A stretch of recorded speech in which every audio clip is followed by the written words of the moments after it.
এই বৃষ্টির দিনে মুরগি পালনে আপনাদেরকে যারা নতুন মুরগি পালন করতেছেন, যারা পুরাতন আছেন তারা তো অবশ্যই জানেন, না জানলে জেনে নেবেন, এবং যারা নতুন আছেন তারাও জেনে নেবেন।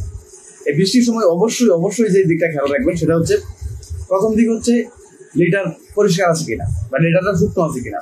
আপনার মুরগির যদি বিছানা শুকনো না থাকে, যদি লিটার শুষ্ক না থাকে, সেক্ষেত্রে কিন্তু মুরগির রক্ত আমাশা হবে 100% গ্যারান্টি, নিশ্চিত মনে রাখবেন। সুতরাং আপনাদের লিটার অবশ্যই পরিষ্কার পরিচ্ছন্ন এবং শুকনো রাখতে হবে, যেভাবেই পারেন লিটার 100% শুকনো রাখতে হবে। এবং পর্দা ব্যবস্থাটা আপনাকে সঠিক রাখতে হবে। কখন পর্দা তুলে দেওয়া উচিত, কখন পর্দা নামিয়ে দেওয়া উচিত, এটা কিন্তু আপনাদের বুঝতে হবে। কখন পর্দা খুলে দেওয়া উচিত, কখন পর্দা দিয়ে ঢেকে দেওয়া উচিত, এটাও আপনাদেরকে বুঝতে হবে।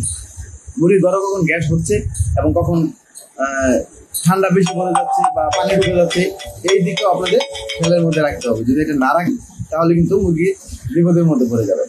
সুতরাং এটা অবশ্যই খেয়াল রাখবেন, এবং এইভাবে যদি আপনারা ঠিকভাবে রাখতে পারেন, ইনশাআল্লাহ আপনাদের মুরগির তেমন কোনো সমস্যা হবে না, এবং মুরগির রক্ত আমাশা হওয়ার আশঙ্কা থেকেও আপনারা অনেকটাই মুক্তি পাবেন। ভিডিওটি যদি ভালো লাগে তাহলে অবশ্যই ভিডিওটি শেয়ার করে দেবেন এবং আমাদের ফেসবুক পেজ এবং ইউটিউব চ্যানেল সাবস্ক্রাইব করে দেবেন।